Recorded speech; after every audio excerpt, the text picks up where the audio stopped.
नमस्कार, स्वागत है आप सभी का news time MP news channel में, जिसमें आज हम आपके लिए लेकर आए हैं कुछ खास। जी हाँ दोस्तों, जैसा कि आप सभी जानते हैं, सावन का महीना शुरू हो चुका है और आज सोमवार का दिन है जो भगवान भोलेनाथ का प्रिय है।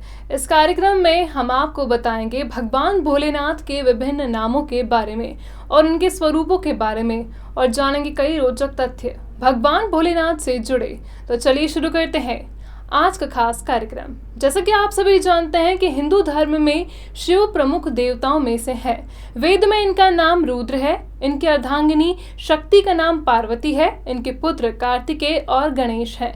रावण, शनि, कश्यप ऋषि आदि इनके भक्त हुए हैं। शिव सभी को समान दृष्टि से देखते हैं, इसलिए उन्हें महादेव कहा जाता है। शिव के कुछ प्रचलित नाम है, जैसे कि महाकाल, आदिदेव, किरात, शंकर, चंद्रशेखर, जटाधारी, नागनाथ, मृत्युंजय, त्रयंबक, महेश, विश्वेश्वर, महारुद्र, विषधर, नीलकंठ, महाशिव, उमापति, काल भैरव, भूतनाथ, इवान्यन, शशिभूषण आदि। भगवान शिव को रुद्र नाम से जाना जाता है।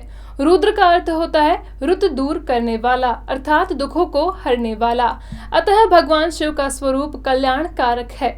आज सोमवार का दिन भगवान शंकर का ही दिन माना जाता है। ऐसे में आज हम आपको भगवान शिव के 19 अवतारों में से 4 अवतारों के नाम, उनसे जुड़ी कुछ बातें व उनके रहस्यों के बारे में बात करते हैं। चलिए शुरू करते हैं। पहला है शरभ अवतार। भगवान शंकर का पहला अवतार है शरभ। इस अवतार में भगवान शंकर का स्वरूप आधा मृग यानी कि हिरण तथा शेष शरभ पक्षी का था। इस अवतार में भगवान शंकर ने नरसिंह भगवान को क्रोधाग्नि को शांत किया था। लिंग पुराण में शिव के शरभावतार की कथा है। उनके अनुसार हिरण्यकश्यप का वध करने के लिए भगवान विष्णु ने नरसिंह अवतार लिया था।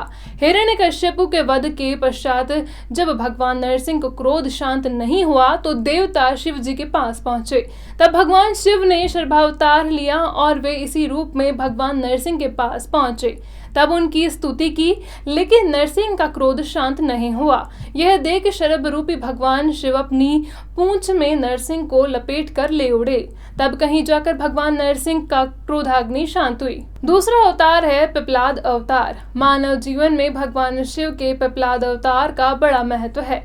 शनि पीड़ा का निवारण पिपलाद की कृपा से ही संभव हो सका है। कथा है कि पिपलाद मुनि ने देवताओं से पूछा, क्या कारण है कि मेरे पिता दधीचीर जन्म से ही पूर्व ही मुझे छोड़कर चले गए। देवताओं ने बताया कि शनि ग्रह की दृष्टि के कारण ही ऐसा कुयोग बना। पिपलाद यह सुनकर बड़े क्रोधित हुए। उन्होंने शनि को नक्षत्र मंडल से गिराने का श्राप दे दिया। श्राप के प्रभाव से शनि उसी समय आकाश से गिरने लगे।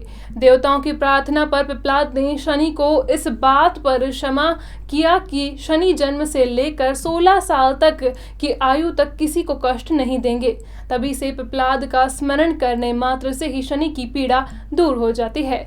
शिव पुराण के अनुसार स्वयं ब्रह्मा ने ही शिव के इस अवतार का नामकरण किया था। अगला और तीसरा अवतार है नंदी अवतार। भगवान शंकर सभी जीवों का प्रतिनिधित्व करते हैं। भगवान शंकर का नंदीश्वर अवतार भी इस बात का अनुसरण करने हुए सभी जीवों से प्रेम का संदेश देता है।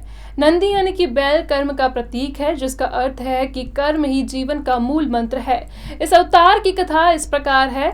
शिलाद मुनि ब्रह्मचारी थे। वंश समाप्त होते देख उनके पितरों ने शिलाद से संतान उत्पन्न करने को कहा। शिलाद ने आयुनिज और मृत्युहीन संतान की कामना से भगवान शिव की तपस्या की। तब भगवान शंकर ने स्वयं शिलाद के यहाँ पुत्र रूप में जन्म लेने का वरदान दिया। कुछ समय बाद भूमि जोतते समय शिलाद को भूमि से उत्पन्न एक बालक मिला। शिलाद ने उसका नाम नंदी रखा। भगवान शंकर ने नंदी को अपना गणाध्यक्ष बनाया। इस तरह नंदी नंदीश्वर हो गए। मूर्तों की पुत्री सुयेशा के साथ नंदी का विवाह हुआ। अगला अवतार है भैरव अवतार। शिव पुराण में भैरव को परमात्मा शंकर का पूर्ण रूप बताया गया है। एक बार भगवान शंकर की माया से प्रभावित होकर ब्रह्मा व विष्णु स्वयं को श्रेष्ठ मानने लगे। तभी वहां तेजपुंज के माध्यम से पुरुषाकृति दिखाई पड़ी। उन्हें देखकर ब्रह्मा जी ने कहा, चंद्रशेखर तुम मेरे पुत्र हो, अतः मेरी शरण में आओ। ब्रह्मा की ऐसी बात सुनकर भगवान शंकर को क्रोध आ गया।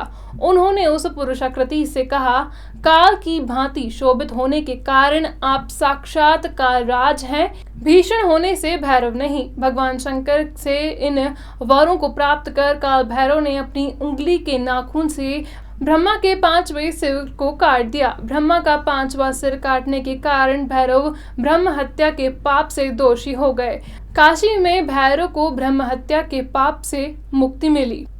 हमें उम्मीद है आपको ये विशेष कार्यक्रम पसंद आया होगा। इसी तरह की खबरों पर बने रहने के लिए हमारे YouTube चैनल को सब्सक्राइब करना, वीडियो को लाइक शेयर करना बिल्कुल मत भूलिएगा।